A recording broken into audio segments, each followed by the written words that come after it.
mabiyaya at mapagpalang araw sa ating pong lahat dito po sa SCV Tribes at maging sa inyo po na nasa iba't ibang lugar at nanonood ng ating pong daily live streaming. Una sa lahat, ako po ay nagpapasalamat sa ating pong butihing mentor na si Pastor Wilbert sa kanyang pong pagbibigay sa atin ng pagkakataon na makapagsalita po.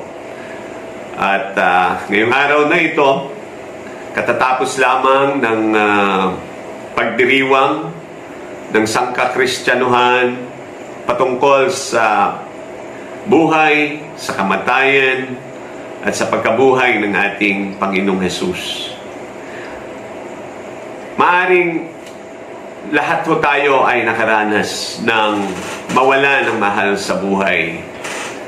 Bawat isa sa atin, may mga kaibigan, kamag-anak, at alam natin yung sakit ng mawalan ng mahal sa buhay. Gayunpaman, yung pong pagkamatay ng ating Panginoong Hesus ay meron pong isang napakalaking dahilan. Kaya yan po yung akin pong tatalakayin sa inyo. Why did Jesus have to die and save us? So yan po yung ating pong sentro ng pag-aaral sa araw na ito.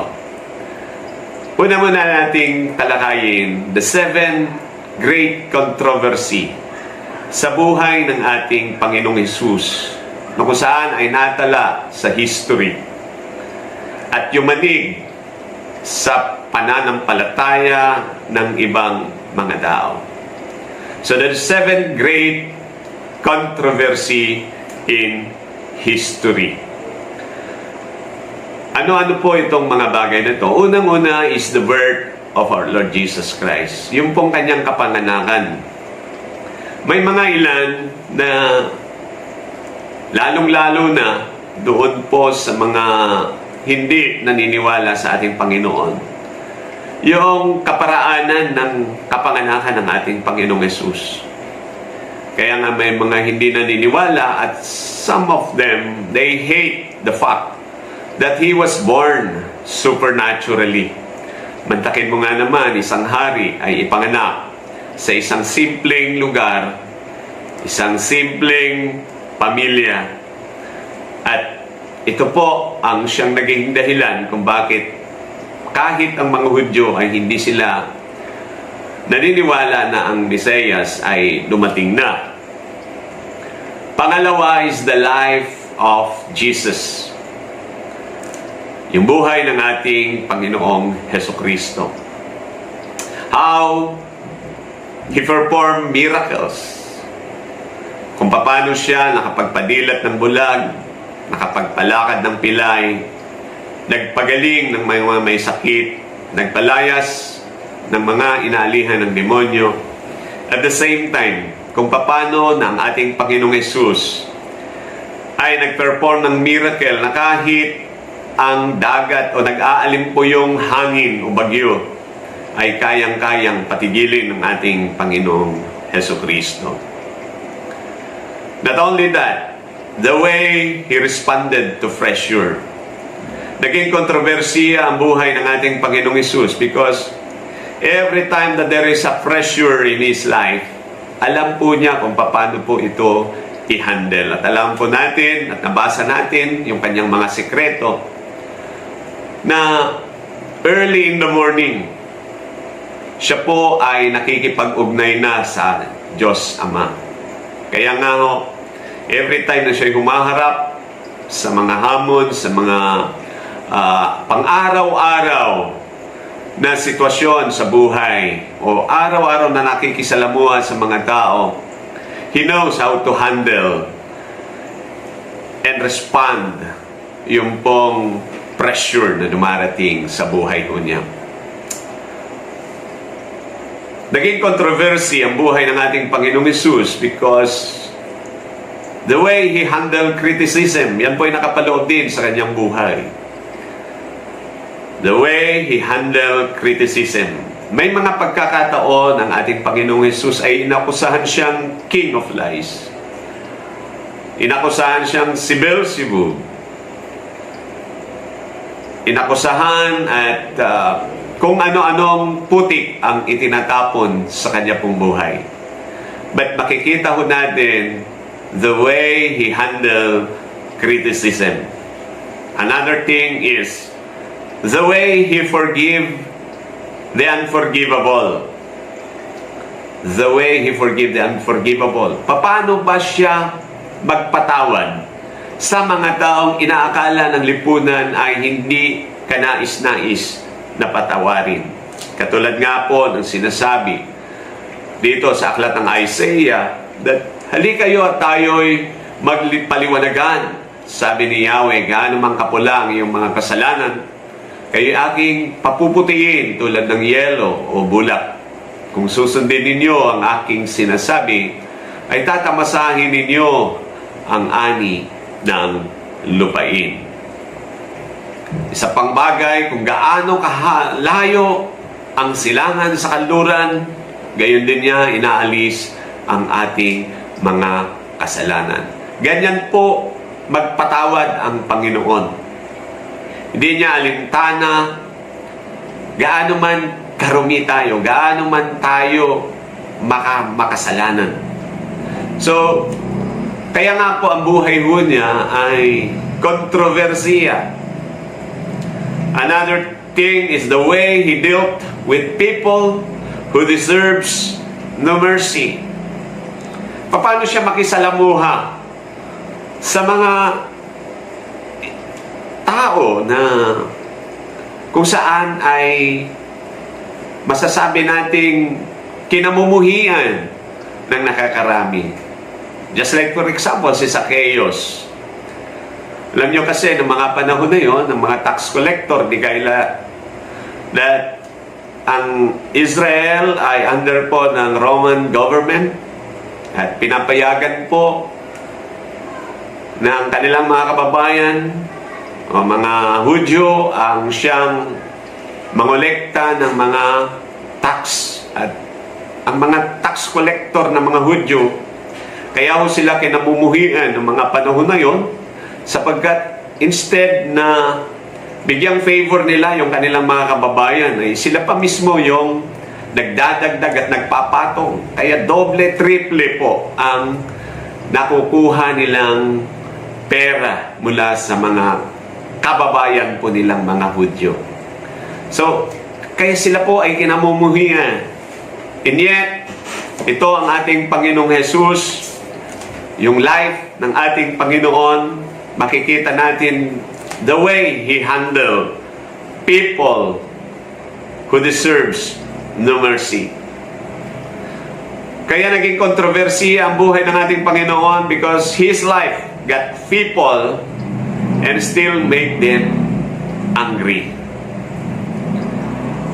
Maraming hindi natutuwa noong ang Panginoong Jesus ay naririto. Especially those religious people.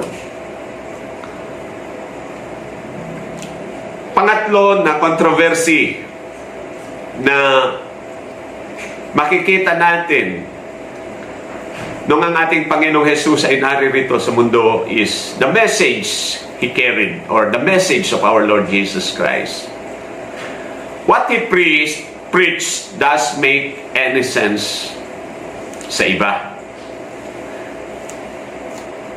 Sapagkat every time that ang ating Panginoon ay nagbabahagi ng katotohanan, marami pong nagagalit. Di ba? Sa church nga o sa simbahan ho natin. Pag ikaw ay nag-preach ng truth, may ilan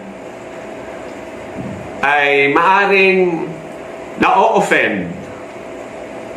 And sometimes, ang ating Panginoong Jesus, every time He preached the truth, some are offended. And some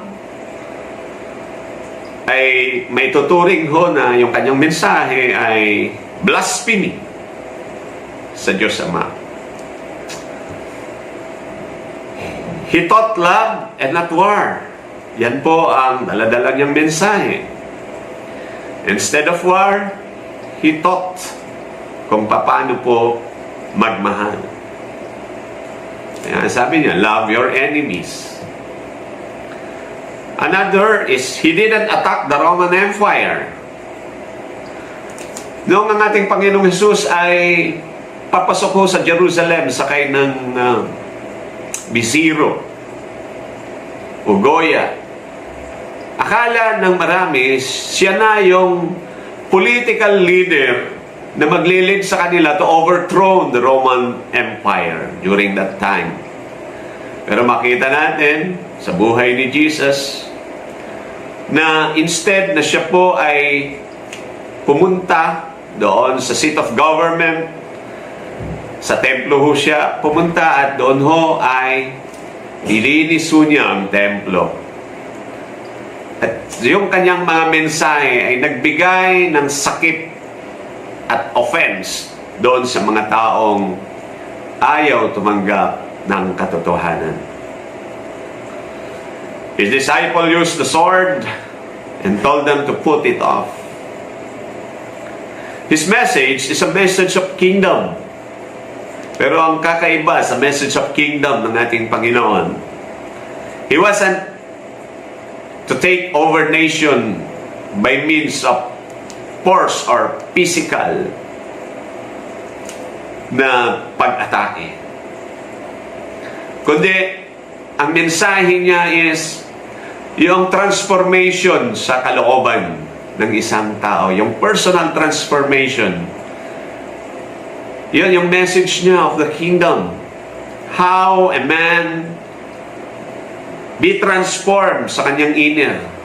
So that if that person transform, yung pong circle of influence po niya ay maaapektuhan. So, kaya nga ho, naging controversy ang ating Panginoong Jesus because of the message He delivered. But, ganun pa man, alam natin na yung mensaheng yan na dala-dala ng ating Panginoong Jesus, especially the message of the kingdom, ay mag-prelude o maging daan para ang lahat ng kingdom na umiiral dito sa mundo ay tuluyang mapa sa ilalim sa paghahari ng ating Panginoon. Sabi nga sa Pahayag 11:15, hinipan ng ikatlong anghel ang kanyang trompeta at mula sa langit ay may malakas na tinig na nagsasabi, ang paghahari ng sanlibutan ay ililipat na kay Kristo na ating Panginoon at maghahari siya magpakailanman. Sa English, the kingdom of this world will become the kingdom of our Lord, and He will reign forever and ever. So the message He carried will change and swallow up all the kingdoms na naririto sa mundong ito. Fourth great controversy in history sa buhay ng ating Panginoong is yung the death of Jesus. Maraming mga tao, problema nila, hindi nila ma-reconcile na si Jesus ay hindi nabulok. No, kung bakit si Jesus ay kailangang mamatay. This was also a big problem to many. All men have to die, and many men crucify on that day na nakasabayan ni Jesus. And yet, how come na isa doon sa na-crucify na yon na walang iba kundi ang ating Panginoong Jesus ang siyang magiging Savior ng mundo? Yung pong death ng ating Panginoon, yung kanyang kamatayan, cause more problem than His life. Hindi nila talaga lubos ma-reconcile, especially those people na are religious people. Because after He died, the thing that He given to the earth is the message of the kingdom. The message of the kingdom. fifth great controversy that shook history in the life of Jesus, in the burial of Jesus, yung pong kanyang burial. Some people still wonder where his grave is. Hinahanap nila, saan ba ito? They are not sure what happened to his grave. Hindi po sila sure kung ano nangyari sa kanya after po ng kanyang burial. Kaya nga noong pong pinuntahan po ito at malaman ng mga sundalo, I think sa Mark chapter 16, nung i-report po nila ito doon po sa mga authorities, sila po ay sinuhulan at sinasabing, ang sabihin ninyo, ninakaw ang katawan, nagpunta yung mga alagad habang sila'y natutulog. So, para palabasin ng Panginoong Jesus ay hindi po nag-resurrect. So, the burial of Jesus is a big controversy to many. As a matter of fact, there are all kinds of arguments, discussion, and debates about this man. They can find his body, not pretty sure where it is. The sixth controversy in history is the resurrection of our Lord Jesus. Maraming nagtatanong, did he rise from the dead? Totoo ba na ang ating Panginoong Hesus sa ikatlong araw siya ay muling nabuhay? Did they steal his body and hide this man? Can a man rise up from the dead after 3 days of rotting? As anyone can see him. Mabuti na lamang po may mga witnesses na nagsasabi ng ating Panginoong Hesus, he was resurrected. And the last controversy in the history is the promise of Jesus. What is his promise? He promised of coming back. Pero may nagsasabi, some people say it is impossible. Kaya nga ang ilan, they say, let's eat, let's drink, and let be merry. Let's fun today because there is no coming back. Itong Christ na ito na tinutukay. It's a controversy about his promise of coming back. So these are the great controversy in the history. His birth, his life, his message, at ito nga po, yung kanyang mga ginawa. Ngayon, makikita ho natin, no, about the resurrection sa Matthew 28. Ito po yung mga naging witness. Matthew 28, pag-alis ng mga babae, pumunta sa lungsod ang ilan sa mga kawal at nagbabantay sa libingan at sinalaysay sa mga punong pari. Ang buong pangyayari, nakipagpulong naman ang mga punong pari sa mga pinuno ng bayan at nagkasundo silang suhulan ng malaki ang mga kawal. At ang mga ito ay inutusan nilang ganito ang ipamalita. Habang natutulog kami kagabi, dumating ang mga alagad ni Jesus at tinangakaw ang kanyang bangkay. So para palabasin ng ating Panginoong Jesus ay hindi po siya nag-resurrect. Sinabi pa nila, huwag kayong mag-alala kung makarating man ito sa gobernador.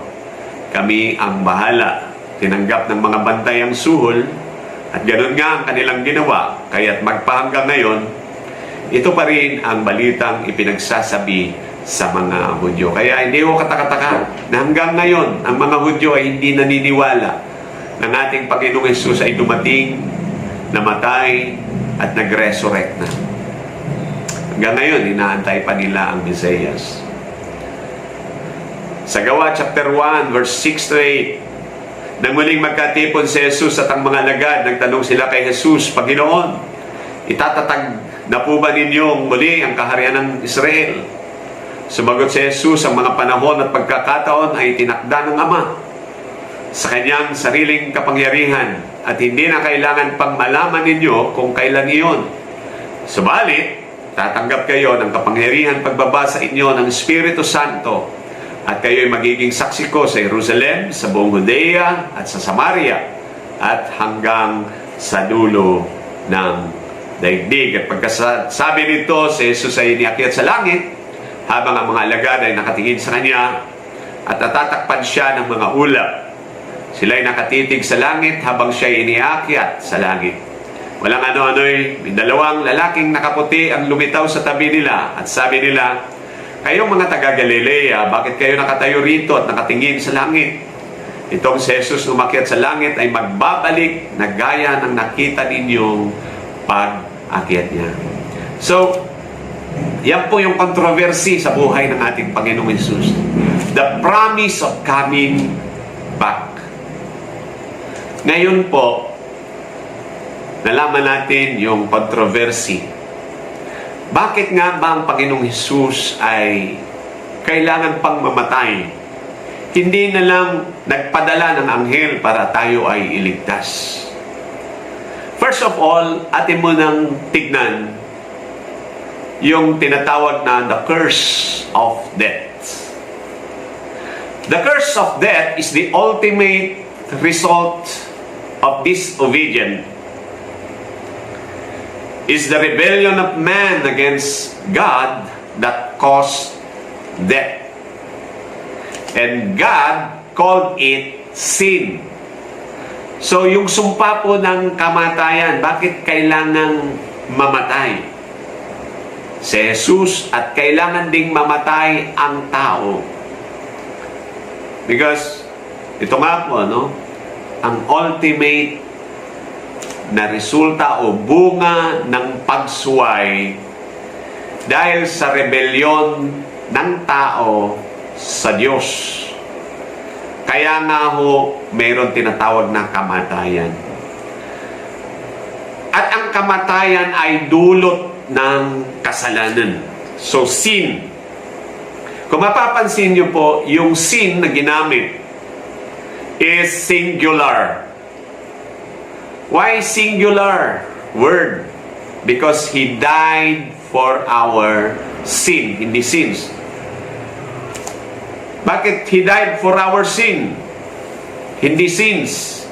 Actually, namatay lamang ang Panginoong Hesus sa isang kasalanan. And what is that sin?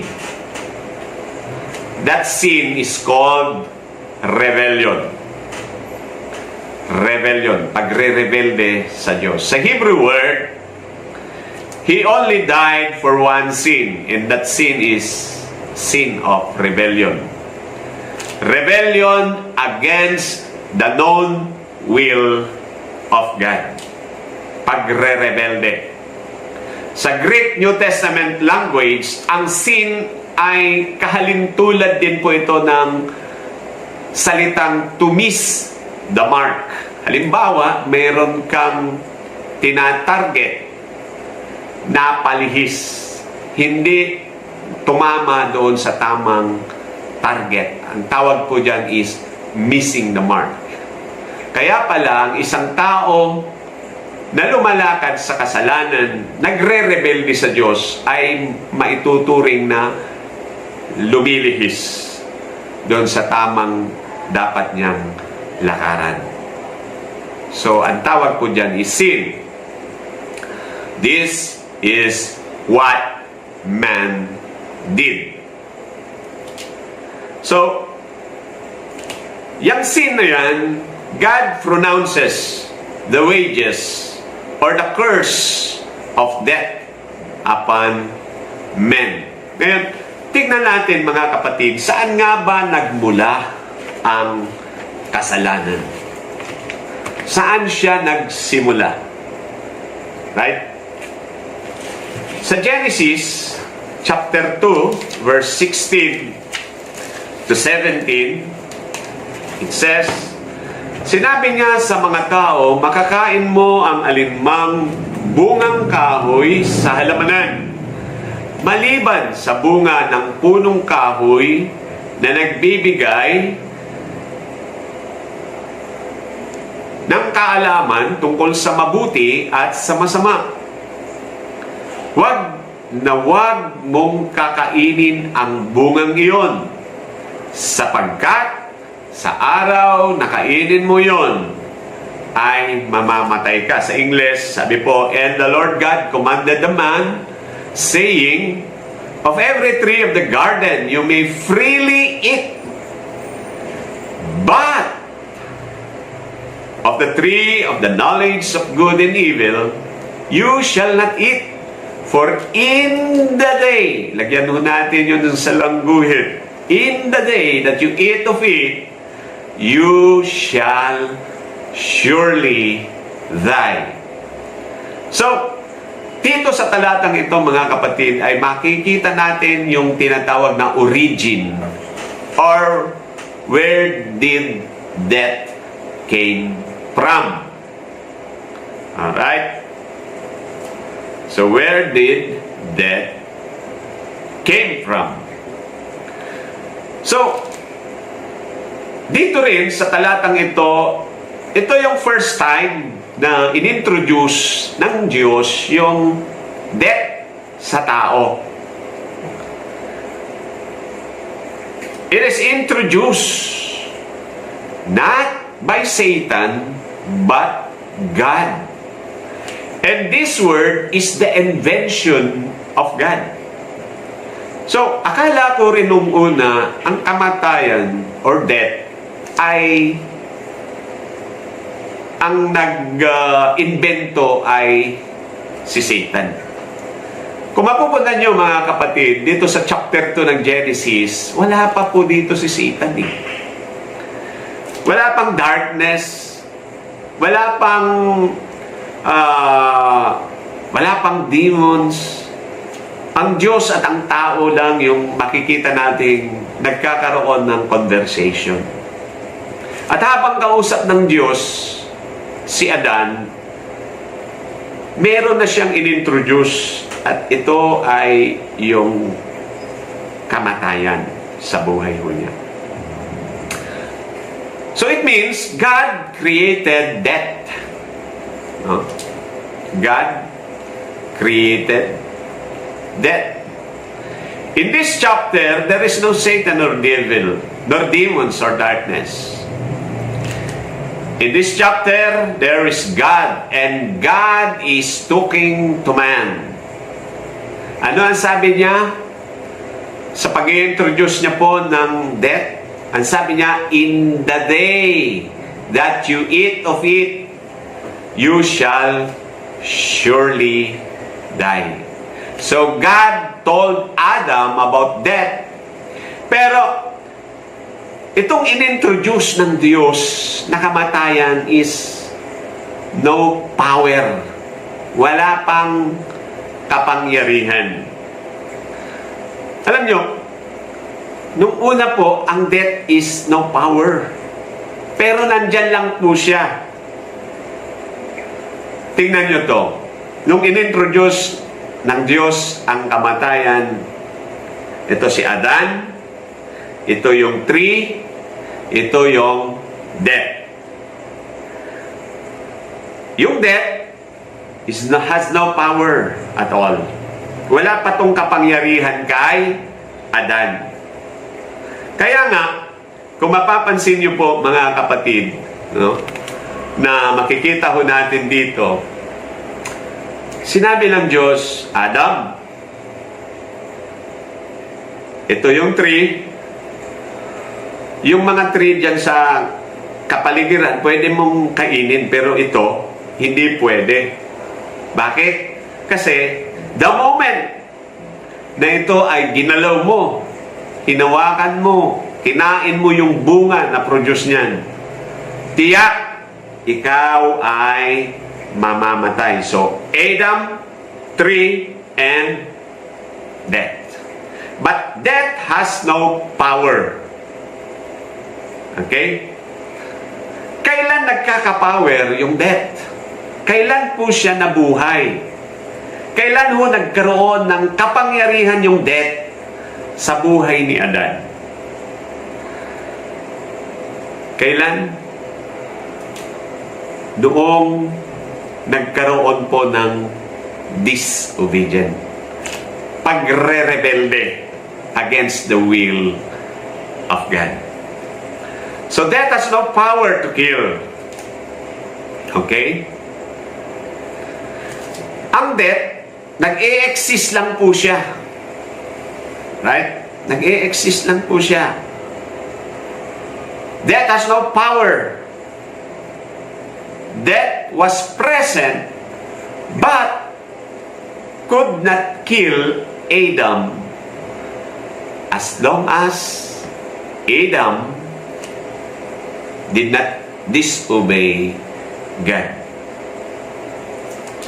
Kasama ba sa create ng Diyos ang death? Yes. Pero nandyan lang po siya. Kumbaga, ang death na create ng Diyos without power. The only way death could get power is when Adam disobeyed God. As long as Adam obeyed God, ang death po, kapatid, is powerless, hopeless, and helpless. Powerless, hopeless, helpless. Sa madaling salita, death was created dead. Ulitin ko po. Death was created dead. It means no life couldn't kill Adam. Wala siyang kapangyarihan. Death has no power and no life.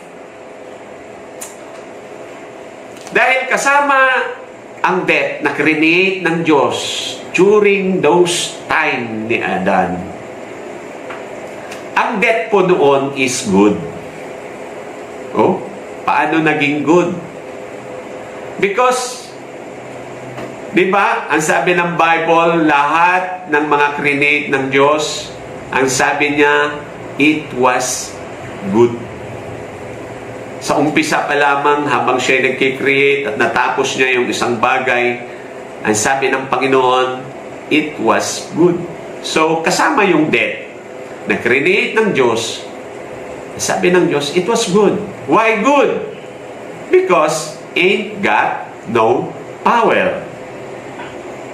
Okay? So, what's so good about death is when there is no power. Kaya lang, the most horrific nightmare death could have is to be able to kill. Kailan nabuhay ang death? The moment na si Adan ay nagrebelde sa Diyos.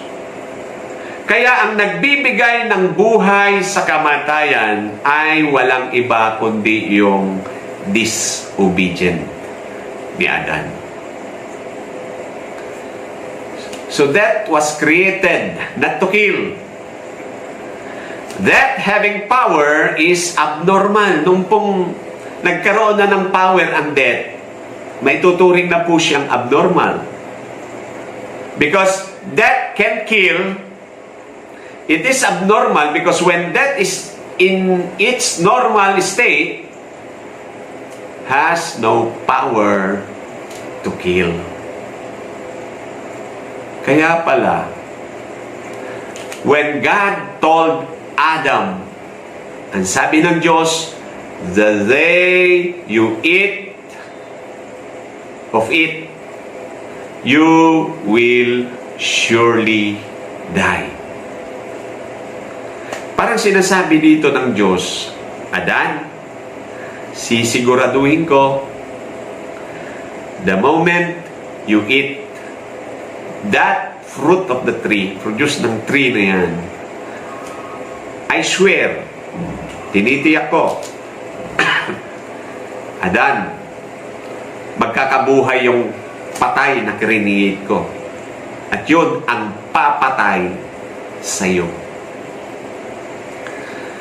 Yung salitang sure, surely means I will make sure. So, God is taking responsibility to make sure that death does its job if Adam have sinned. Kaya pala, kung hindi sana nagkaroon ng rebellion si Adan sa Diyos, kasama pa rin yung death, pero walang power. But when Adam breaks God's law, God personally makes sure that Adam died. So, mga kapatid, ang kamatayan pala, yung kanyang original na state ay palamuti lang siya. Wala siyang kapangyarihan sa tao. Wala siyang kapangyarihan kay Adan. Kailan siya nagkaroon ng kapangyarihan at buhay? Noong sumuway si Adan. Ngayon, pag-usapan natin, what is death? Anong klaseng death? What is death? Ano ba ang meaning ng death? So, death is a threefold experience. Tatlong parte po ng kamatayan ang pwede mo nating matutunan. Una, death is the departure of the Holy Spirit from the spirit of men. Death is the departure of the Holy Spirit from the spirit of men. Ito pong first level of death na ito is the most dangerous level of death. Pangalawa, death is the departure of man from the presence of God. Yung pagkalayo ng tao sa presensya ng Diyos. So, that is another kinds of death. So, man driven from the presence of God. So, he was driven from the presence of God. Driven out. And pangatlo, death is the departure of man's spirit from his physical body. Death is the departure of man's spirit from his physical body. What does it mean? Pag tayo daw po ay nalagutan ng hininga, umalis na yung espiritu natin doon sa ating katawang lupa. Kaya nga yung katawang lupa natin ay patay na, yan na ho ang ibinabaon sa lupa. So yan po yung tatlong klase ng kamatayan. The three parts of death. Si Adan, noong siya ho ay magkasala, alin doon sa tatlo ang tinutukoy ng Diyos na klase ng kamatayan na naranasan ni Adan? Okay? And by the way, balikan lang natin, yung number one is God's concern. Yan po ang talagang concern ng Diyos. Yung mamatay ka sa physical, hindi gaanong concern po ng Panginoon yan. Pero itong una, yung departure of the Holy Spirit from the spirit of man, ito po yung talagang matinding concern ng Diyos. Okay? Kaya nga ang death is progressive. Kaya ang sabi ng Panginoon kay Adan, the day you eat, you will surely die. What does it mean? It means the day when Adam and Eve picked that fruit from the tree of knowledge of evil, tiniyak ng Diyos, they will surely die. Ngayon, saan papasok yung sinabi niyang you will surely die? Doon ba sa physical? Kasi 3 level yung departure ng Holy Spirit sa espiritu ng tao, yung bang departure sa presence of God ang tinutukoy ng Diyos doon na you will surely die, o yung physical na kamatayan.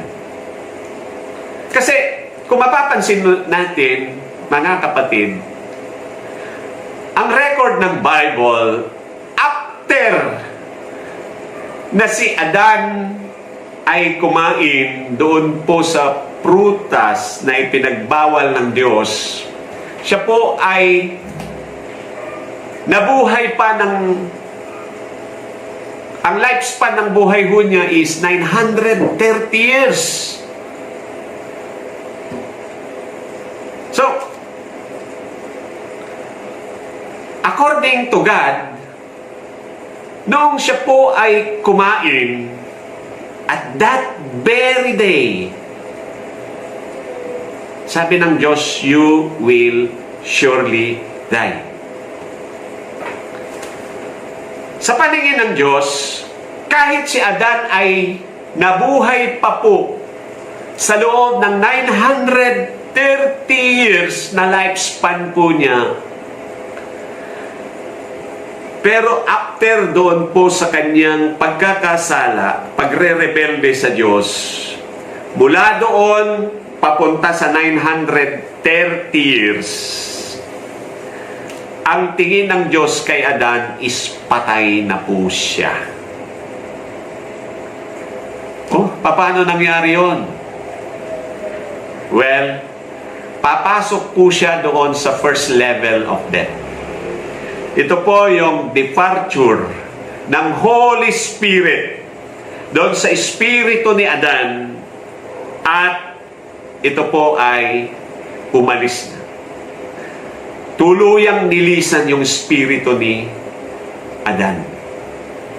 So it means, pag wala na yung Holy Spirit sa espiritu ng tao,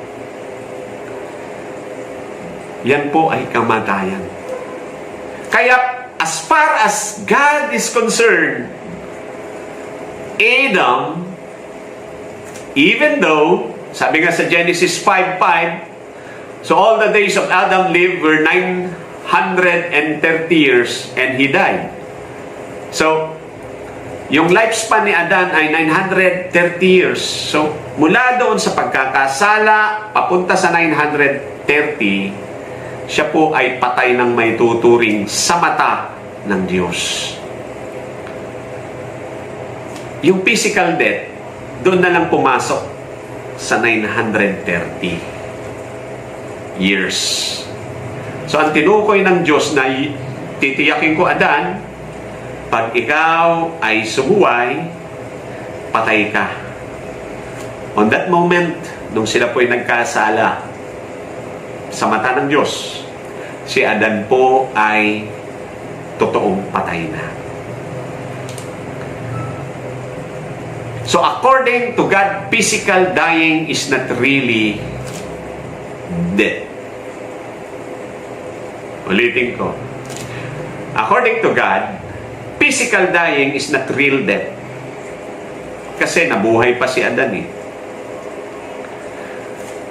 So the day Adam ate, he died.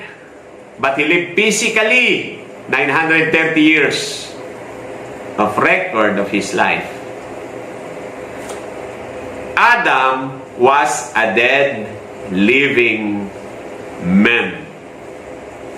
The moment Adam sinned, broke God's word, rebelled against God, missed the mark, the Holy Spirit left Adam, and Adam on that very day become dead in the eyes of God. So, a man without the Holy Spirit, kapatid, is a dead man. Ulitin ko. A man without the Holy Spirit in his life is a dead man. Pwede ba yun? Yes. Sa paningin ng Diyos, pag wala ang Holy Spirit sa espiritu mo, you are a dead man. Pwede ba na ang isang matagumpay na tao, nagsusuot ng magandang damit, may sasakyan, may bahay, kompleto sa lahat ng kagamitan, mayaman, ang daming pera sa bangko, sa mata ng Diyos is a dead man? Yes, pag wala po yung Holy Spirit sa buhay mo niya. Pwede ba ng isang atleta, basketballista, o sikat na tao, artista, sikat, iniidolo ng lahat,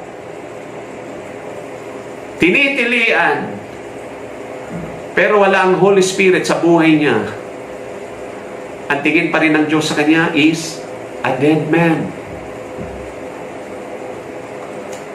Pwede ba ng isang politiko, ang daming ipinagawang infrastructure, simbahan pa yan, o ano pa man ang ipinagawa niya, pero wala ang Holy Spirit sa kanyang buhay, ang turing pa rin ng Diyos dyan is a dead man. So it doesn't matter what you accomplish or achieve. Without the Holy Spirit in your life, you are a successful dead man. Ang Diyos po ang nagsalita po niyan. Kaya si Adan, kahit nabuhay pa po siya sa loob ng 930 years, kasi tiniyak talaga ng Diyos the moment you eat, on that very same day, you will surely die. So as far as God is concerned, Adam on that day was a dead man. Kaya sabi sa Genesis 5:5, all the days that Adam lived were 930 years and he died. Sumunod na lamang po yung physical na death. Kaya kung mapapansin nyo, si Adan ay nagkaanak pa. Tama po ba? But, alam nyo po, yung mga naging supling na ni Adan, mula nung siya po'y magkasala, lahat na po yun, may tuturing na pong dead sa mata ng Diyos. Naglalakad, nagkaanak pa yung mga anak niya, nagkaanak ng nagkaanak. So it means, a dead person can produce a dead people. So, pwede bang nangyari yon? Yes, kaya nga ho, nagsimula kay Adan, lahat ng mga naging supling ni Adan sa paningin ng Diyos is a dead people. Mga patay na tao. Paano yun? Humihinga naman sila, nagkakaanak pa nga. Yes, as far as God is concerned, in the eyes of God, they are all dead.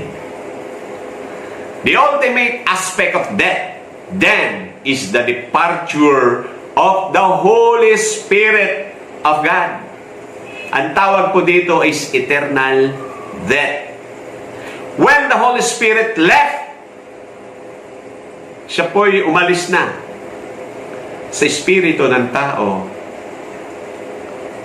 Yan po ang dahilan kung bakit nga po, mga kapatid, kailangan isang tao ay ma-born again muli.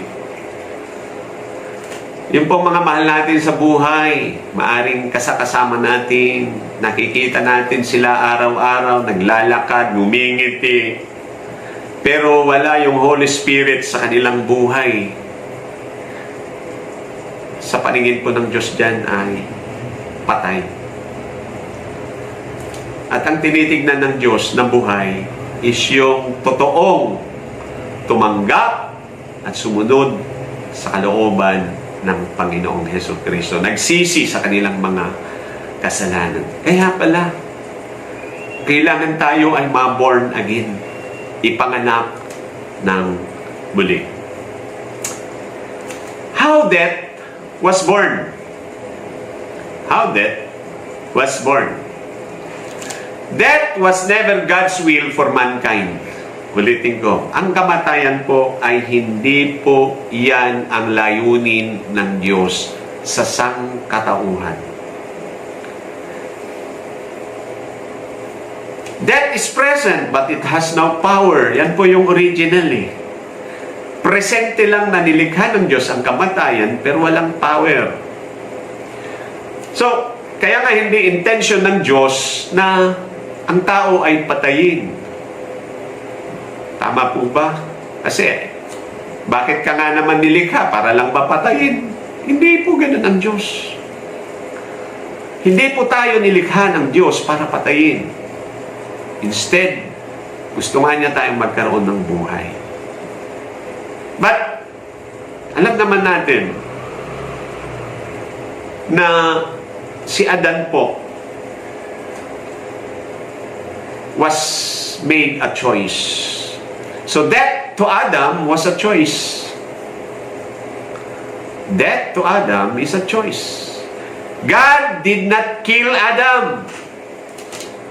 Death killed him. Ulitin ko kasi ganito po yan. Adan, 3, death. Si Adan, sinabihan, Adan, huwag kang kakain nito. 3, na pinagbawal ko. The moment you eat, ito, na death, wala tong power, walang buhay ito, pero the moment you eat, titigyakin ko sa iyo. I will surely, and I swear, na itong death na ito na walang kabuhay-buhay, bigla itong mabubuhay at ito ang papatay sa iyo, Adan. Yan po yun. Kaya si Adan, he made a choice. Pinili niya ang kamatayan. Hindi ang Diyos ang pumatay kay Adan. Yung kamatayan ang pumatay kay Adan. Adam chose to be killed by death. So God told Adam, death is present. Death has no power. Adan, it's up to you. It's your choice. Kaya hindi ho kasalanan ng Diyos na nagkaroon ho ng buhay, yung kamatayan, na yung kamatayan na yun ang siyang papatay doon sa tao.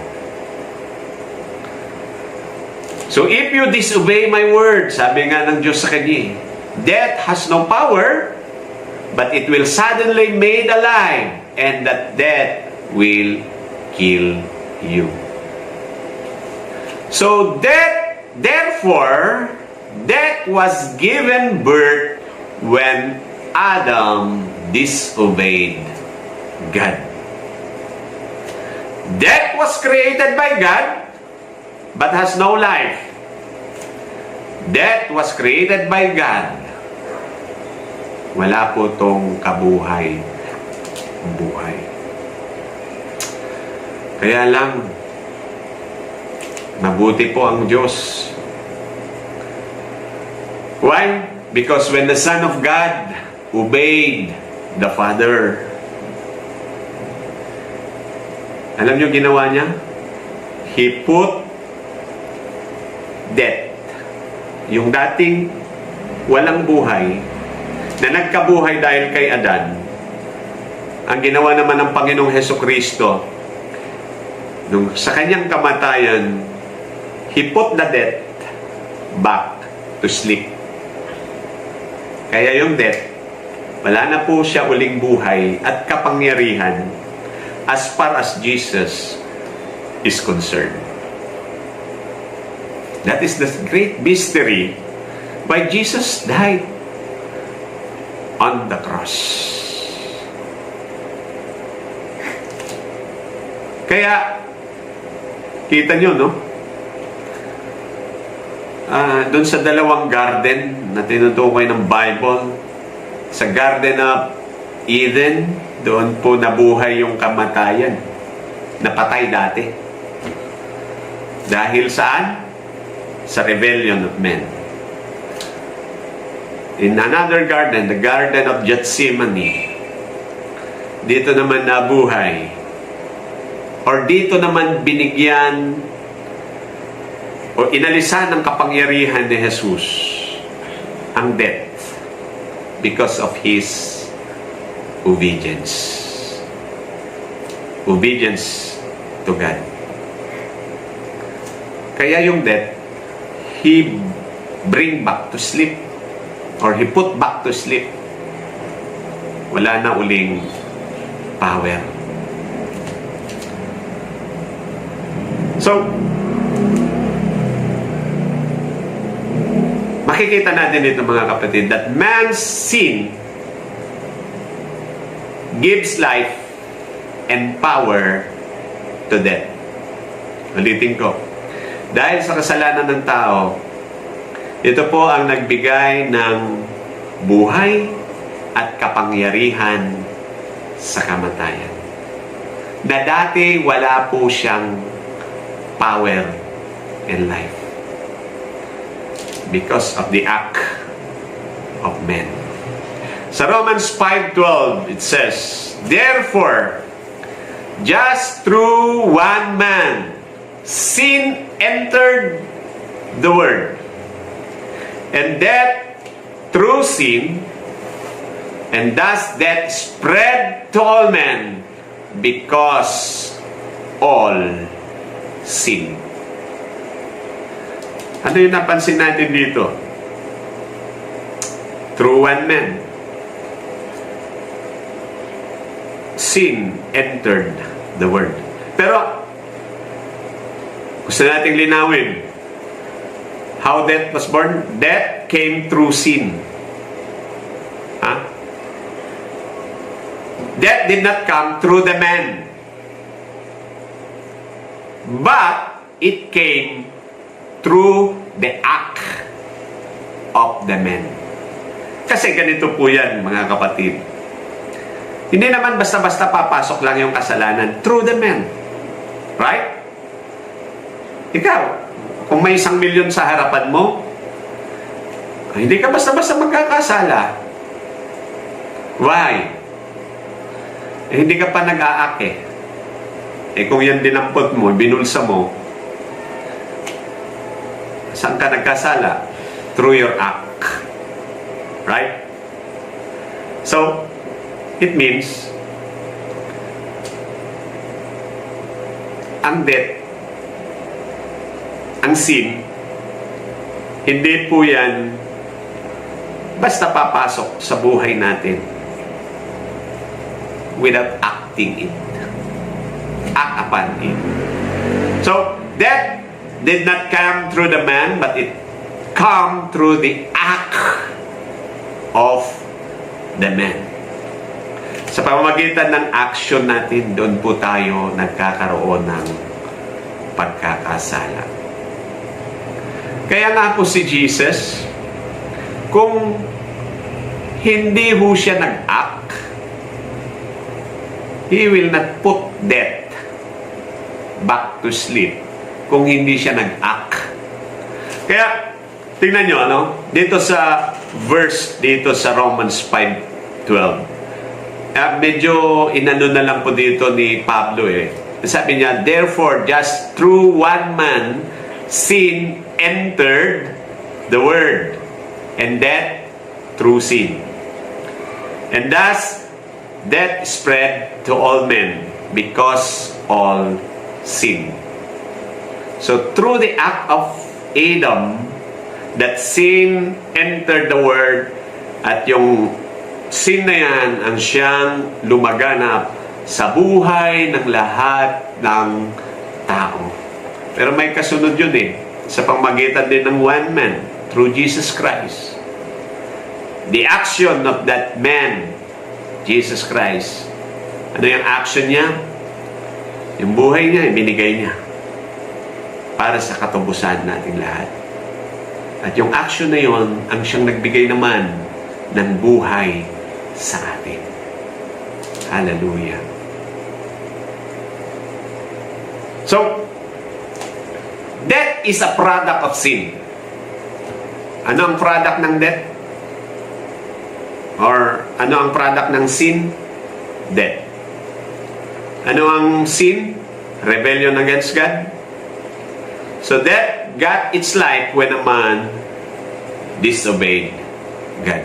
Kaya may formula ang Diyos Ano yung formula ng Diyos? Ito po yun. In order for God to get rid of death, all He got to do is to get rid of man full of sin. So the man did not cause death. Yung mismong tao, hindi yan nagkokos ng death. Yung sin na nasa kanya, it caused death. And that man caused sin. So anong formula ng Diyos? Yung man na yan, na nagpo-produce ng sin, na epekto ay kamatayan, ay kailangan pong mamatay. Pag nasolve ng Diyos, ano yung paano niya sinolve? Kailangan may mamatay. May mamatay para maput yung bang yung nagpo-produce ng kasalanan ay tuluyang mamatay. And then, ano ang mangyayari? Mawawala yung sin hanggang yung tao ay magkakaroon ng buhay. So that's why men have to die. Para sa ganun, magkaroon ng buhay. Okay? Sa susunod na ating pag-aaral, why people have to die? Bakit nga ba tayo kailangan mamatay? Ano-ano ang dahilan? Bakit ang isang tao na katulad ng ating Panginoong Hesukristo kailangan ding mamatay sa krus? So, yan po yung aking tatalakayin sa susunod na ating pong pag-aaral. Maraming salamat po at nawa ay patuloy po tayong datnan ng biyaya at pagpapala ng ating Panginoong Hesukristo. God bless you all.